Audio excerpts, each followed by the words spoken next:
Hi guys, this is Jana with Yama Mamas, and today I'm going to give you a 3-step guide for what to do when your labor starts. So number one, it is so important when you start feeling those signs of labor to relax, chill out, enjoy your time, don't get stressed and like, oh, running, what to do. For most women, your early labor will last a while. And so you don't have to freak out and start doing a bunch of stuff or get into labor mode really fast.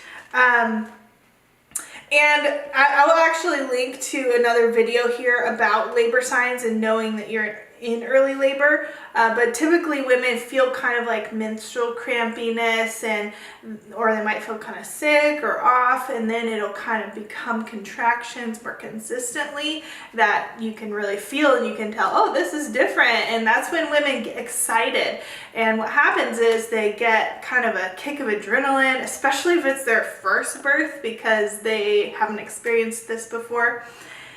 And the inclination is to go tell everybody, all your family and your friends, that you're in labor.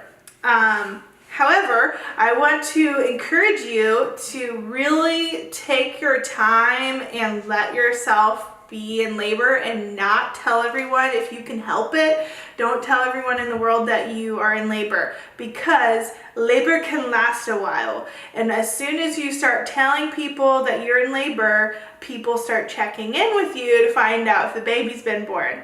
And so if you have a while, which and you can watch some of our other videos about length of time of labor and what's normal, but for many women, they will have early labor for up to 24 hours. And they may have, their baby a day or two after things started. So I just want you to be aware of that and just caution you before you go tell the whole world that you're in labor, because it can kind of put an outside stress on you through labor that's unnecessary. People are going to be happy for you if they know that your baby was born an hour ago. Even if they never knew you were in labor, they'll still be just as excited. So they don't need to know the whole time that you're in labor. Number 2 is drink and eat. You need to take care of your body because you're about to do like a marathon birth experience. For many women, it's going to be physically tiring, emotionally tiring. Even if you have a really fast birth, it's still very physical, emotional, and a huge challenge. So you need to be taking care of your body. So drink water or any other kind of healthy drink that gives your body electrolytes and energy and hydration most of all. So some women like to make Labor-Aid or buy Gatorade or drink tea or whatever your favorite drink is, but water is the best or necessary. If you just have water, that's enough. What this can do as well is if your contractions start, you think that it's labor, and you drink lots of water, then your contractions might go away, which is okay. That just means that you were actually not in early labor, you were just dehydrated, which is a part of pre-labor sometimes. And but it's important to drink water whenever you start feeling contractions to make sure you're hydrated so that you know this is it. And eating. So just like marathon runners have to eat lots of carbs and energy before they run a big race, and even during the races, I've even heard of a man who ate a whole pizza when he ran 100 miles while he was running, right? That's kind of crazy, and you don't need to eat a whole pizza during labor, but it is important that you eat food that is giving your body energy so that you don't get physically exhausted in your labor. So what I hear often is pasta for dinner, some kind of high carb meal if it's dinner time and you're starting early labor, to give your body lots of energy for the next day. Or if it's If it's morning, then eat some pancakes and granola and things like that to give your body, to give your body energy for the whole labor experience. I know that once you move into the active labor, you can't really eat that much of meals. You just can eat snacks, kind of like in the middle of a marathon race. You can eat goo, but you can't really eat like a meal.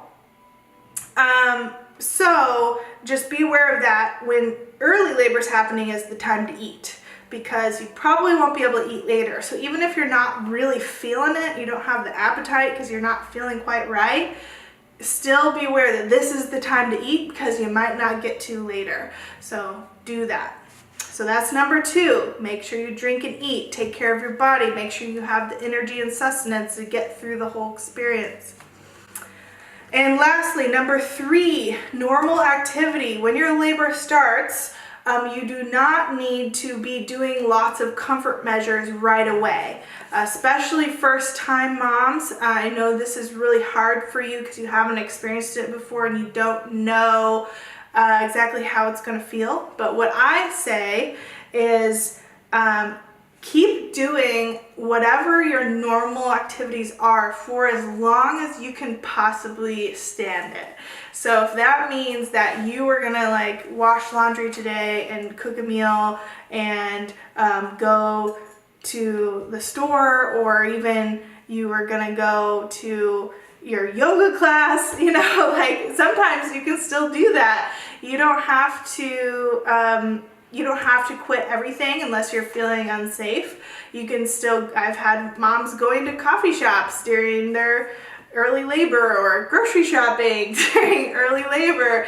You can go on a walk. You do need to be in a place that you feel safe, and I would encourage you to get your partner with you during that time. So if your partner's at work and you're in early labor, go ahead and have them come home from work. There's no reason to not have your people with you so you feel safe and cared for. But you want to keep doing normal things for as long as possible, because distraction is actually the best coping mechanism for that early labor. So doing your laundry and folding your clothes and finishing packing your bag, or making your postpartum food recipes, any of those things are actually really good for you to cope through early labor. They help distract you, keep you busy, enjoying something, or just doing things that can help you cope with the less intense parts of labor. That also means that when it's nighttime, you need to sleep. That's your normal activity at night.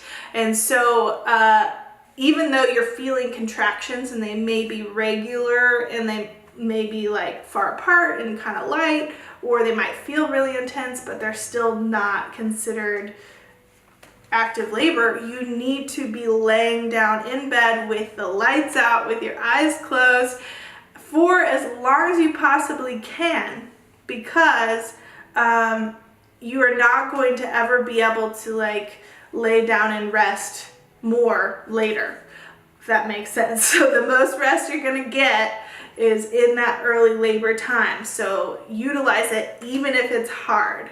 So even during the day, if it's daytime and your normal activity is not to sleep and you are in early labor, I would encourage you to take a nap, take it easy. Don't go, you can go on a walk, but don't go on like a 10-mile walk, or even a 2-mile walk might be kind of too long for you, depending on if that's normal activity for you or not.